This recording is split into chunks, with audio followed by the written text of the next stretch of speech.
Despite two different versions of Rebel Moon being released, one scene from Watchmen seems to gain the top spot in his work for Zack Snyder. Welcome to Stats In. If you're just joining us, please subscribe and don't forget to turn on notifications bell for more video. Zack Snyder is one of the most fascinating directors in Hollywood right now. While his films are blockbuster-scale action epics, they get an extremely divisive response, and each project's acclaim differs.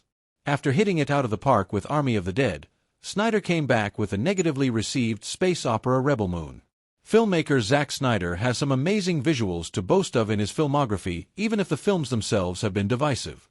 Be it Superman's flight in Man of Steel or the incredible opening montage in Watchmen, the man knows how to create jaw-dropping imagery that turns superheroes into gods.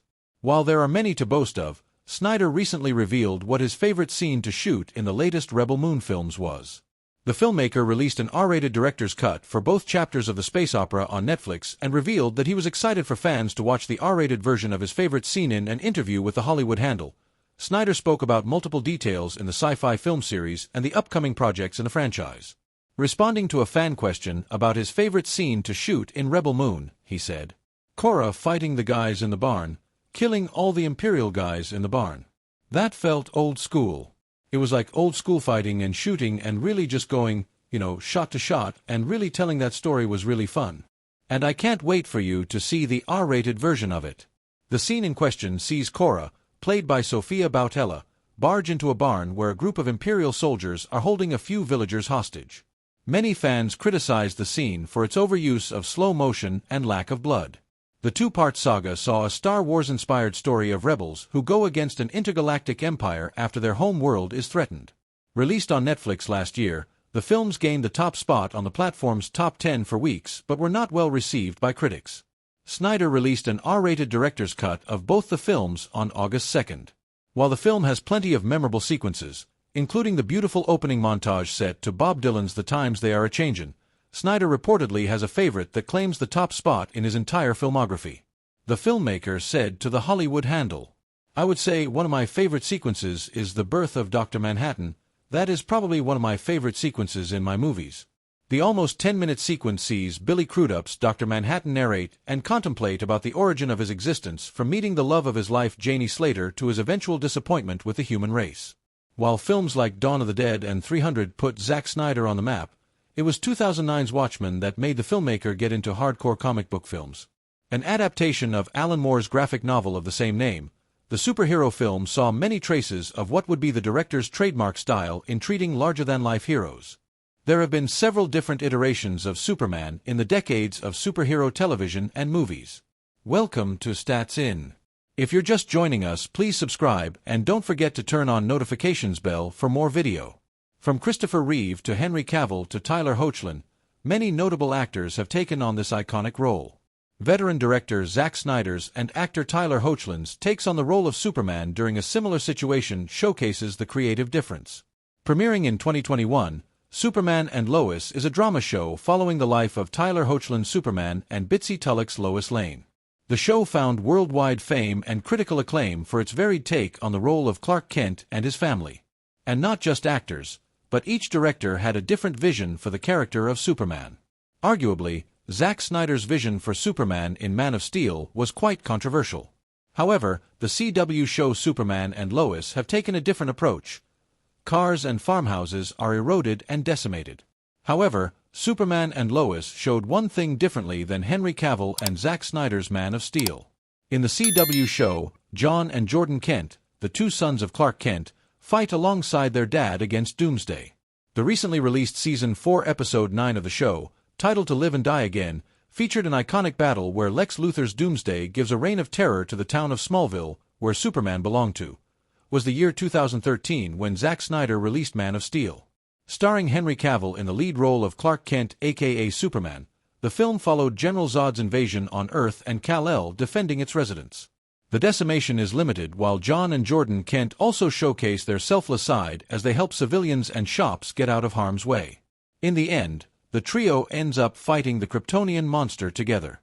The attack on Smallville was also created by veteran director Zack Snyder, however his version was closer to reality. Being the first entry of Snyder into the DCU, the film gained much traction and a fair share of controversy. In the movie, General Zod carries out an attack on the town of Smallville, similar to Superman and Lois. But there is one key difference in both versions, with Zack Snyder's vision being closer to reality. Superman fights General Zod alone, raw, without any support or any proper experience/training. The fight is pretty brutal as Smallville gets decimated alongside loads of destruction and explosion.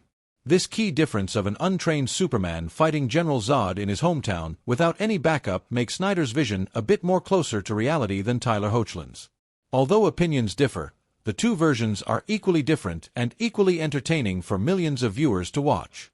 With high ratings and worldwide fame, both Man of Steel and Superman and Lois are available to stream on Max in the US.